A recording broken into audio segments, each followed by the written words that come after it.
यो चाहिँ तपाईँको माङसिबुङको बाटो हेर्नुहोस् है, यस्तो छ। हजुर यो माङसिबुङ धेरै नै वर्ष भइसकेको रहेछ। बाटो चाहिँ यस्तो छ, तपाईँको हेर्नुहोस् एकदम गाह्रो बाटो।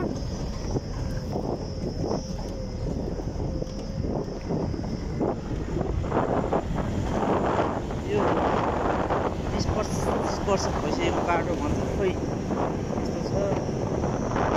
बाटो चाहिँ एकदम जोखिम छ, यहाँ हिँड्न पनि तपाईँको हेर्नुहोस् यो के भनौँ, यहाँको स्थानीय भनौँ, यहाँको गाउँपालिका भनौँ, बाटो डेन्जर छ। यहाँको काम पनि भइरहेको अवस्था छैन। यहाँको स्थानीयले खै गाउँपालिकाले पनि नहेरेको अवस्था छ यहाँको।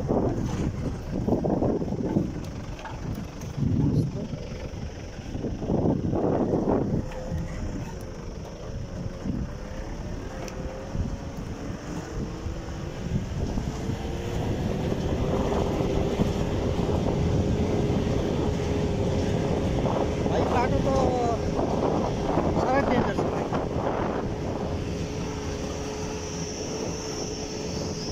यहाँको स्थानीयले यसो केही गरिदिए भए त यहाँको गाडीवालाले के सहज त हुन्थ्यो, प्यासेन्जरलाई सहज हुन्थ्यो। हेर्नुहोस् यो गाडीहरू अब थन्केको अवस्था छ यसरी।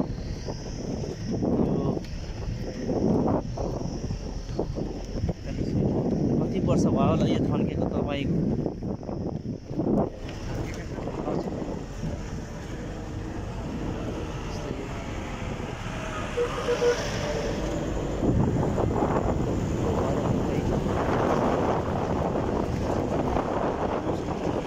बाटो एकदम सजिलो बाटो चाहिँ हो, तर यहाँको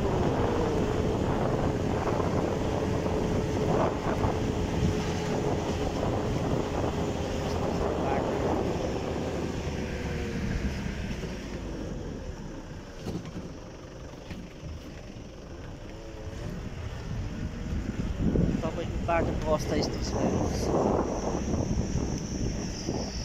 तपाईँको चतुरेबाट ओह्रालो उकालो लागेपछिको बाटोहरू हेर्नुहोस् है।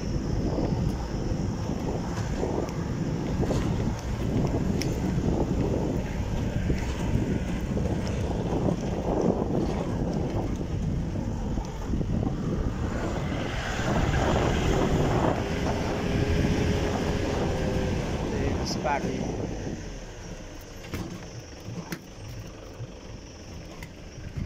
यो बाटोको अवस्था यस्तो छ।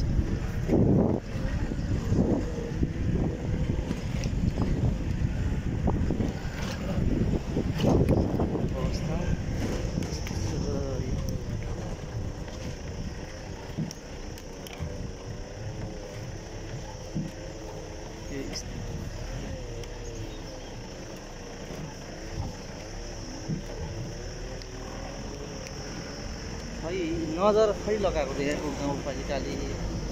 यहाँ एकदम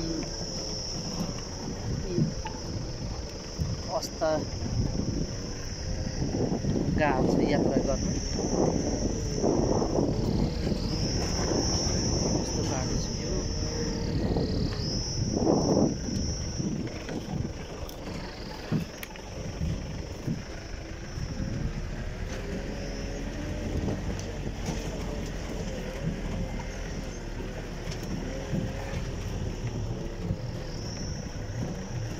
यो माङसिबुङ गाउँपालिका है हजुर।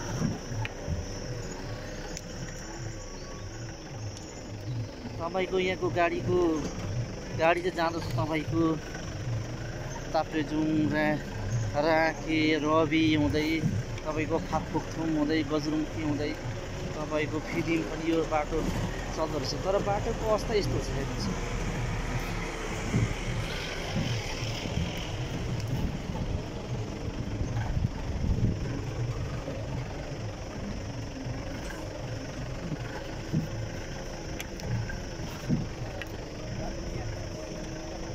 तपाईँलाई कस्तो लाग्छ यो बाटोको अवस्था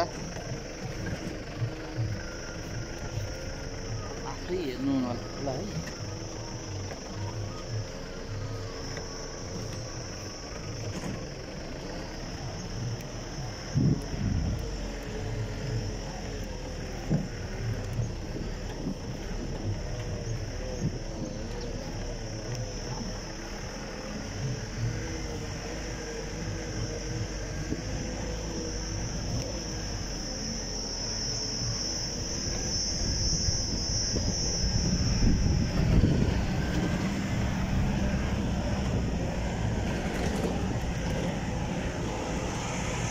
गुरु बिस्तारै बिस्तारै जाउँ है, बिस्तारै बिस्तारै, बाटो डेन्जर छ।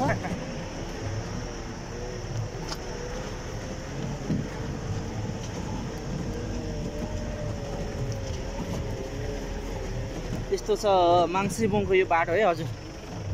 यो कति वर्ष भयो तपाईँहरूले आफै अन्दाज गर्नु होला। यो बाटो न त मर्मत छ न त केही छ।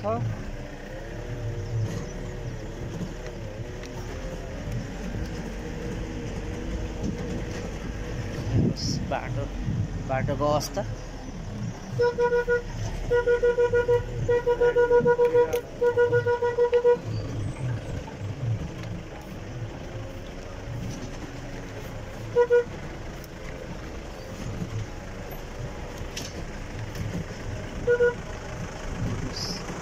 प्रमुखहरूबाट पाँचतर गाडीहरू चाहिँ यहाँबाट हिँड्दैछ। गाडी पाँचतरको पनि त्यसले गर्दा